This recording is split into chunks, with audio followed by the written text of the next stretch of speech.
मैं कई वर्षों से इस बात का निरंतर चिंतन करता रहा, क्योंकि मैंने एक नहीं अनेक स्थानों पर देखा कि भाई व्यक्ति सेवा करनी आरंभ करता है और फिर प्रकट सेवा करते करते वो पहुंच कहां जाता है, उसके जीवन में वस्तुओं का ही संग्रह होने लगता है। वो कहता क्या है, ये भी श्री जी के लिए, ये भी श्री जी के लिए। हाँ ठीक है, मैं ये नहीं कह रहा हूं कि ये अनुचित है, मैं ये नहीं कह रहा हूं ये गलत है, पर अगर सेवा करने की बात आचार्यों ने की है तो फिर साथ में यह भी कहा है कि उत्तमोत्तम वस्तु अपने इष्ट को समर्पित करनी चाहिए। उत्तमोत्तम वस्तु अपने इष्ट को समर्पित करनी चाहिए। और जब नाम और वाणी जैसी उत्तमोत्तम वस्तु हमें हमारे आचार्यों ने प्रदान की है, फिर भाई इसी से प्रियालाल की सेवा करनी चाहिए। फिर समोसा खाने का मन खुद है, दही बड़ा खाने का मन खुद है, ठीक है आज श्री जी को यही खिलाएंगे, आज यही भोग लगाएंगे। और बड़ी देर तक तो व्यक्ति को पता ही नहीं चलता है भाई मैं कर क्या रहा हूं। इसलिए मैंने कहा मुझे बहुत वर्ष लगे इस बात का विचार करने में, तब मैं जाकर इस निर्णय पर पहुंचा कि हाँ भाई, यदि आचार्यों ने सेवा की आज्ञा दी है, फिर आचार्यों ने उत्तमोत्तम रीति से सेवा की आज्ञा दी है। श्रेष्ठतम वस्तु का भोग लगाना चाहिए, श्रेष्ठतम वस्तु निवेदन करनी चाहिए, और नाम और वाणी से उत्तम, इससे उज्जवल, इससे मधुर और श्रेष्ठ तो कोई भी वस्तु नहीं है।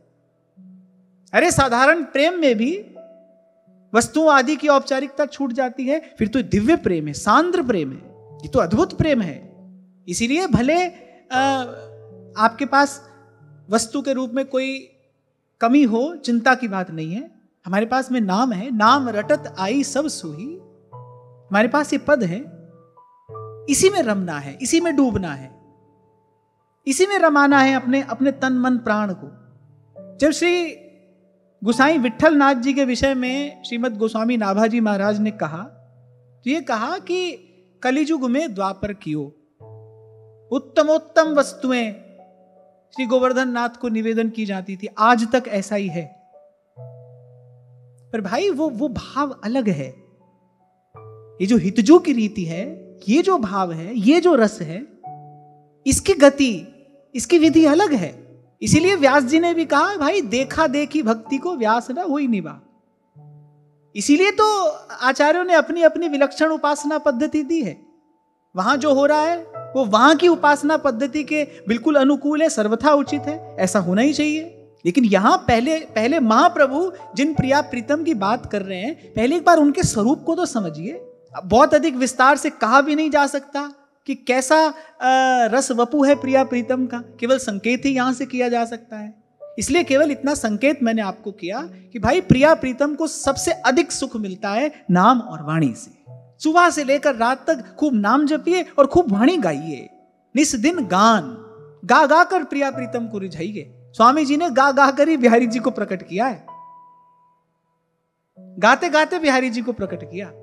और मुझे ऐसा लगता है कि एक है अपने हाथ से वस्तु निवेदन करना, और जब आप लेकिन इन पदों का गान करेंगे, जब आचार्यों की वाणी का गान करेंगे, तो वाणी का गान करते करते कब आप अपने आप को निवेदन कर देंगे आपको पता नहीं चलेगा। और मुझे लगता है भक्ति श्रवण से आरंभ होती है, लेकिन उसका परिपाक आत्म निवेदन पर ही होता है। गाते गाते जिस दिन देह की सुध ना रहे, भले एक क्षण के लिए आपको ऐसा अनुभव हो, आपको यह भी खबर ना हो कि आप कहां बैठे हैं, एक क्षण के लिए आपको देह की सुध ना रहे, बस आप समझना कि रस का स्पर्श हो गया। लेकिन होगा ऐसे ही, होगा ऐसे ही। बाहर जब तक दौड़ लगेगी आपकी, तब तक भले आप में बैठकर रस की चर्चा करते रहें, खूब करते रहें। अब भाई ये तो ऐसा रस है, कहने वाले को कहने में सुख मिलता है, सुनने वाले को सुनने में सुख मिलता है। इतने मधुर पद हैं, इतना माधुर्य इन पदों में छिपा है, भरा है। मैं गाऊंगा, आप सुनेंगे, या आप गाएंगे, कभी मैं सुनूं, सुख मिलता है। पर ध्यान रखना, इस रस का आस्वादन, इस रस में प्रवेश तो अंतर्मुखी होकर ही हो सकता है। हम महाप्रभु के प्रागट्य पर बैठकर ये चर्चा कर रहे हैं, और मैंने पहले दिन आपसे कहा था भाई इस चर्चा का प्रयोजन यही है, किस प्रकार हम महाप्रभु के और निकट पहुंचे, किस प्रकार भाव से महाप्रभु के सानिध्य में पहुंचे। वहां तक जाने का मार्ग तो यही है।